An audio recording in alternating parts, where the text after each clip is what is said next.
المقطع الأول غريب ورح يخلي براسك كتير أسئلة. بيبدأ المقطع بتصوير من كاميرا حرارية من طائرة هليكوبتر، وبيوضح بالتصوير إنه في شخص عم يركض ويهرب من شيء، ولما ببين معنا شو هذا الشيء ببين أشخاص شكلهم مثل البشر، ولكن الواضح إنه هني مانن بشر أبدا. والشخص اللي كان عم يهرب بيطالع سلاح وبصير بقوس عليهم، ولكن بدون أي فائدة، وكأنه الأشخاص اللي عم يلحقوه ما بيأثر فيهم الطلق، وبيضلوا عم يركضوا وراه لحد ما يقدروا يمسكوه. وأول ما بيتمكنوا منه هذا اللي بيعملوه. Стреляют, товарищ командир, стреляют! Двое его преследуют. Подлетают, 70 градусов на юг. Еще один. Их уже 4, которые его преследуют. Их уже 5, товарищ командир, 5. Справа. Среди выжили здания. 5, товарищ командир, 5. Стреляют, товарищ командир, стреляют!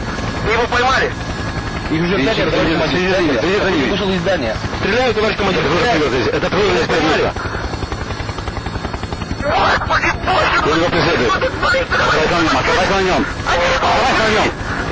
Держи его. Господи, мне это что не нравится. Улетаем отсюда.